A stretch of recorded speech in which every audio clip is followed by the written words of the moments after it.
Momento de Nusca Chousa, cando pasan 5 minutos das 6 da tarde, como cada xoves, esta escola que facemos entre todos para coñecer algo mellor a nosa horta, a nosa o noso cultivo, o noso vegetal, o ese mundo verde o que tantas veces acudimos.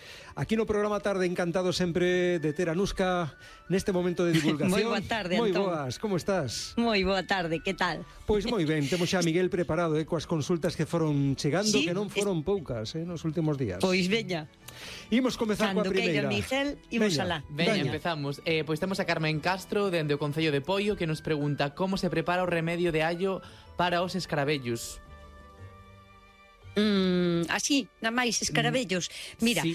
o allo, a verdade é que funciona moi ben, sobre todo polos compostos que teñen a lisina máis sulforados, non ten compostos sulforados, e que actúa como repelente polo cheiro, e tamén como insecticida, pero de contacto, o sea, teñe que tocar encima o bichejo, non? En cuestión.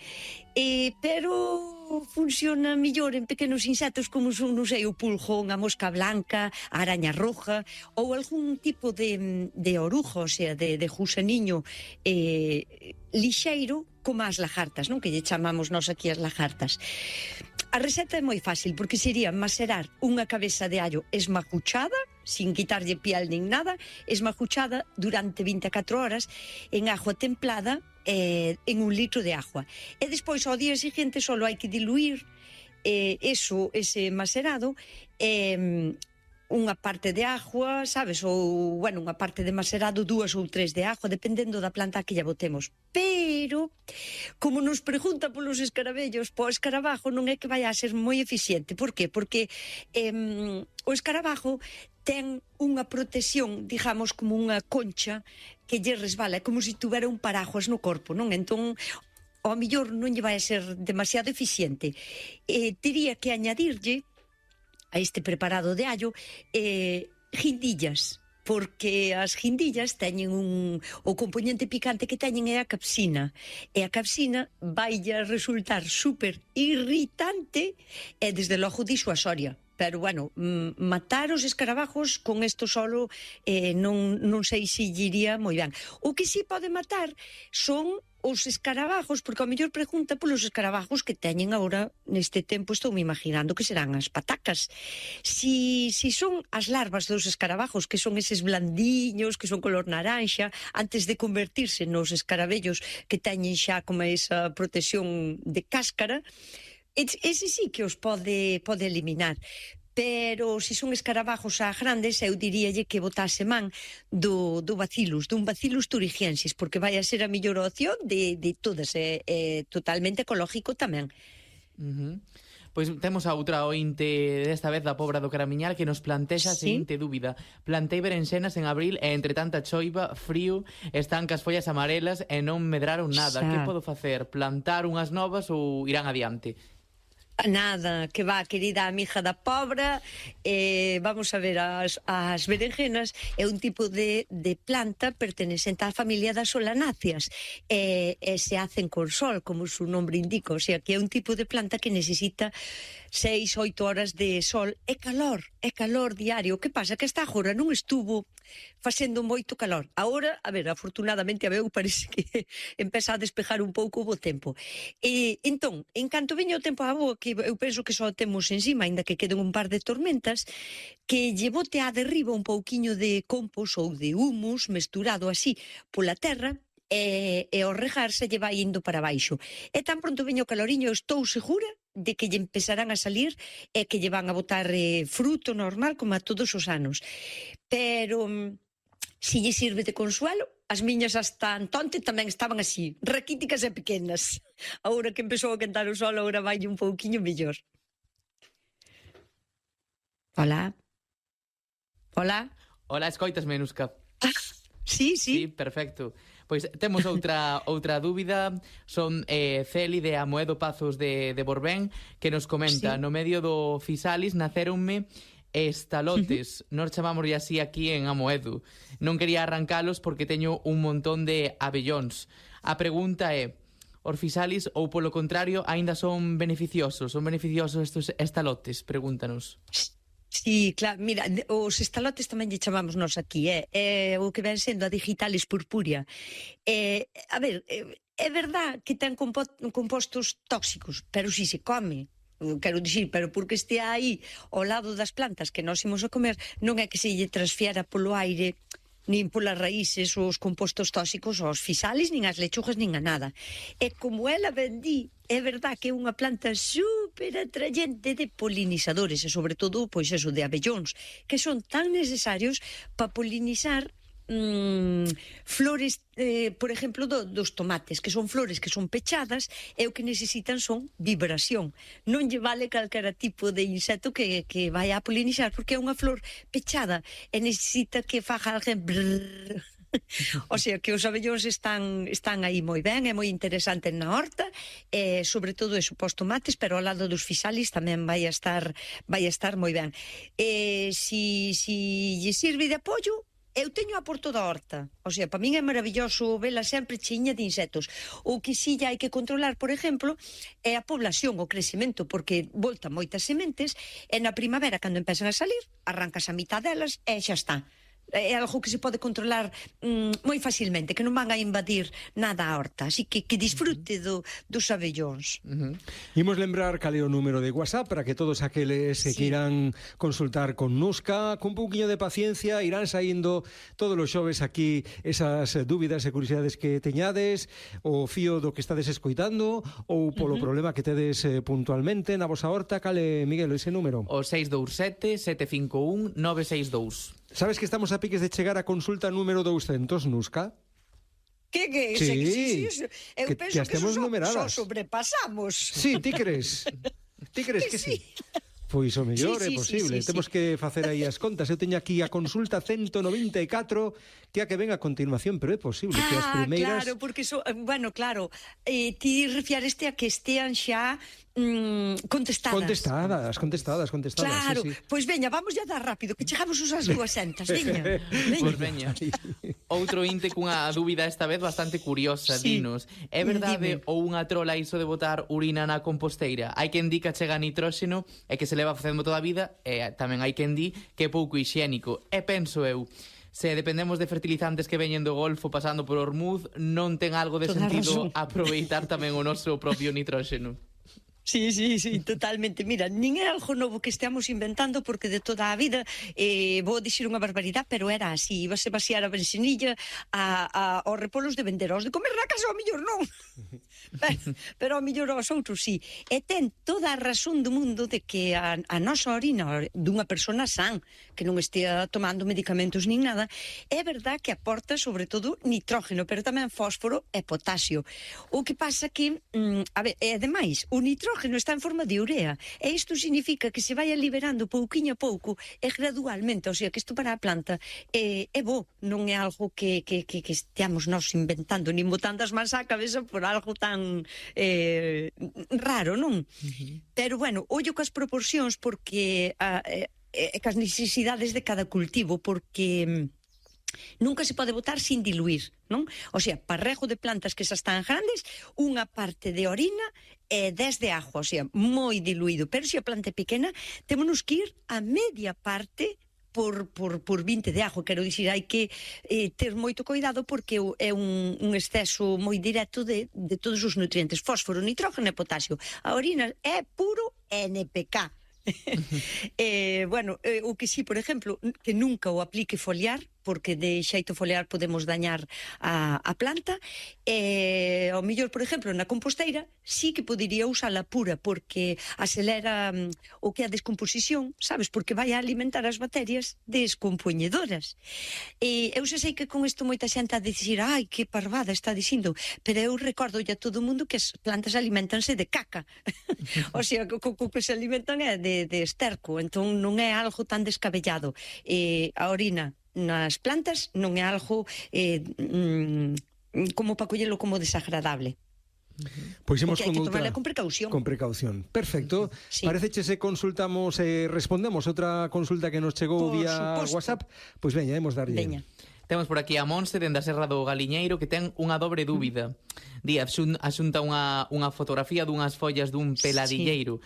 é o primeiro ano que vai dar froita, pero ten o problema das follas que se rizan. Cada canto tempo debemos fertilizar os amorodos, por outro lado, pregúntanos Monse.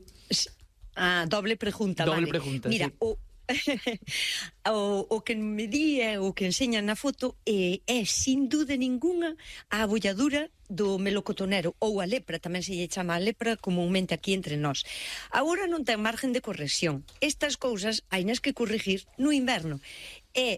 O que temos que facer sempre é ter a precaución de retirar os restos das follas no otoño, cando empezan a caer, ou a finales de verán, que xa poden empezar a caer, retiralas do chan e nunca compostalas, porque estaríamos cambiando de sitio o problema, pero non desaparecería. Desaparecen as follas, pero os micelios das esporas dos hongos quedan ali. Entón, nunca se compostan, nunca. Tíranse á basura, queimanse ou, bueno, dáselle outro tratamento diferente, non?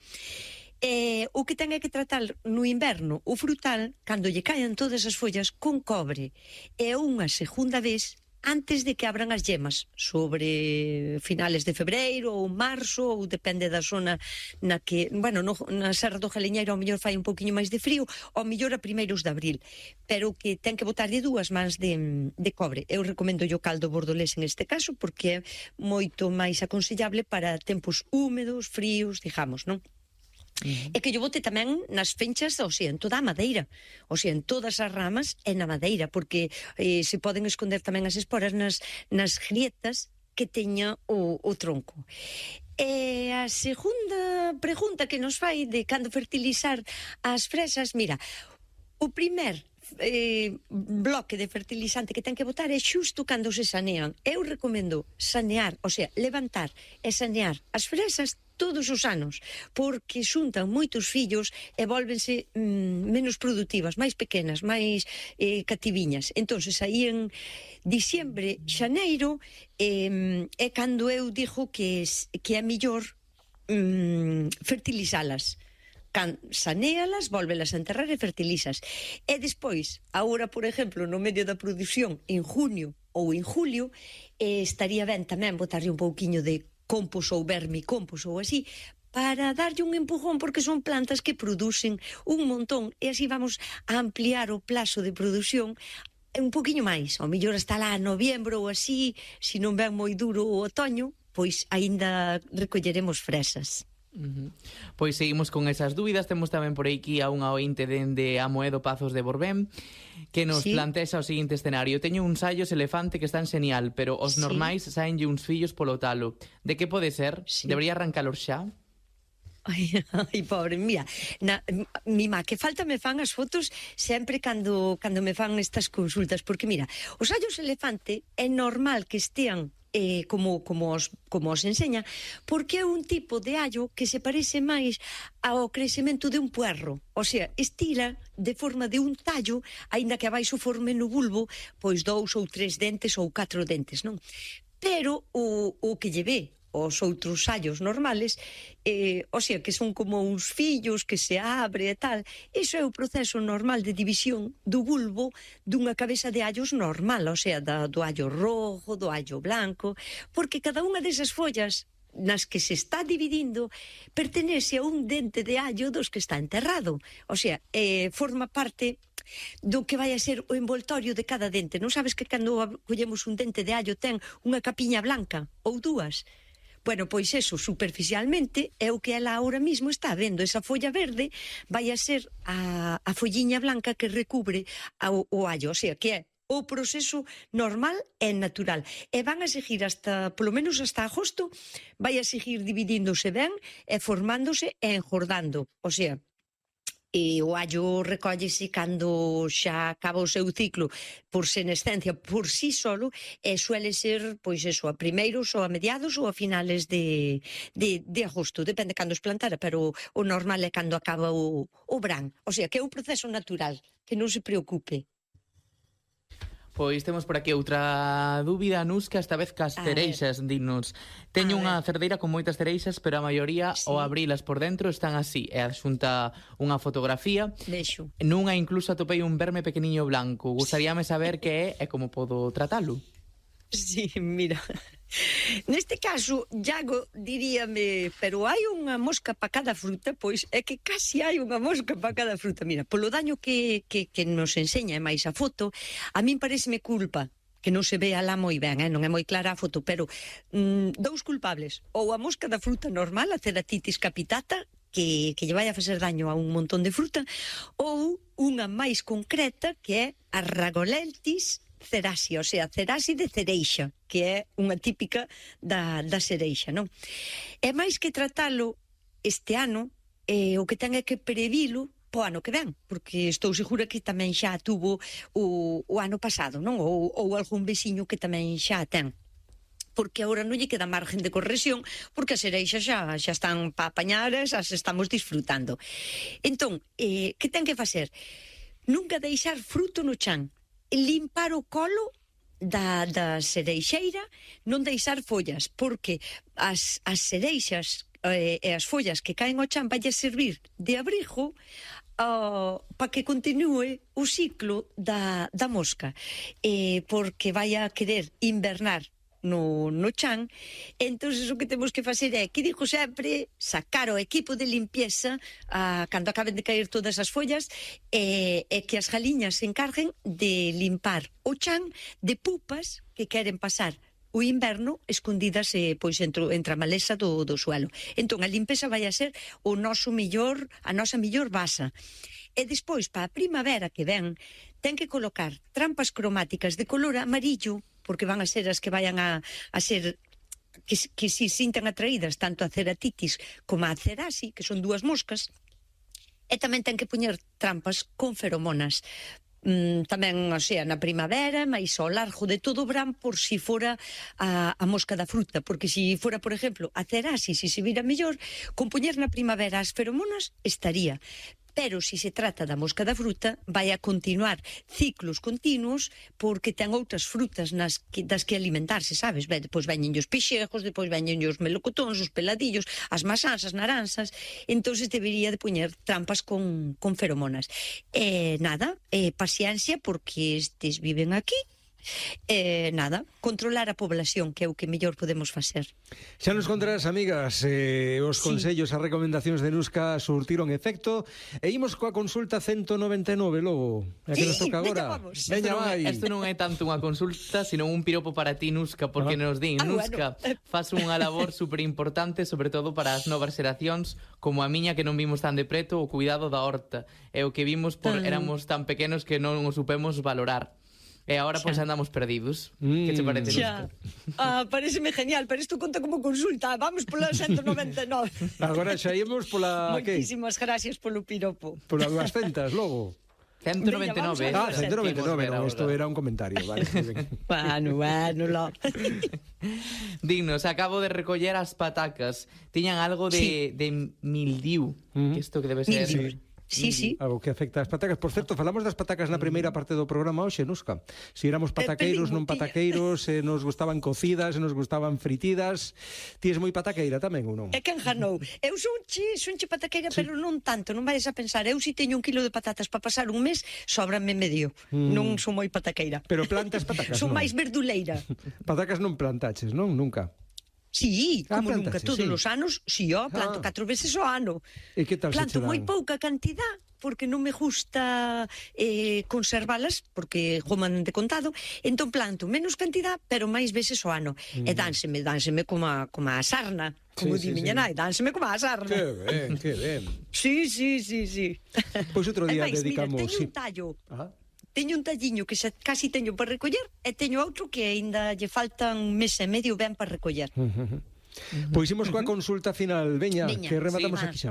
Pois continúa este ointe de recollín toda a rama e tirei no lixo. Agora teño así a terra. Como a ves? Que necesita? Que podería plantar? Mira, fixo moi ben en retirar todos os restos de plantas, xa que o hongo sobrevive nos restos que quedan ali, e sobre todo se os deixa enterrados, que de todos os xeitos vai a quedar algo na terra tamén, pero bueno, xa quitou a maioría do problema.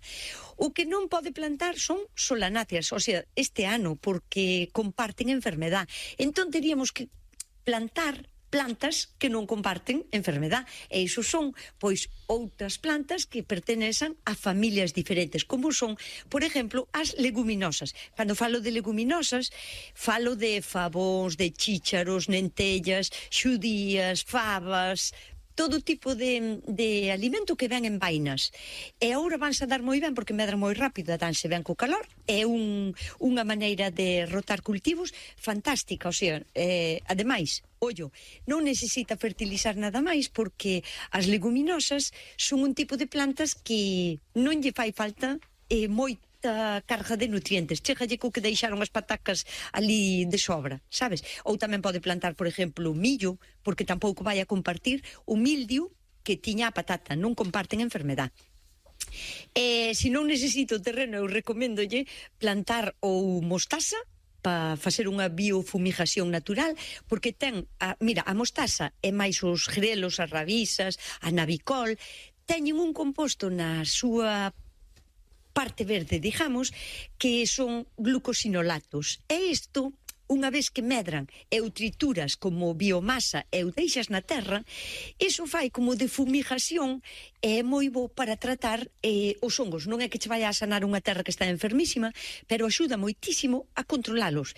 Entón, plantar, se non lle fai falta o terreno, calquera tipo de brásica, de crucífera, non sei eso, ou mostaza. Perfecto. Pois deixamos non deixamos a consulta 200 para o próximo programa. Arrancaremos por aí. O próximo programa facemos un pum 200. Sí, unha festa por todo alto.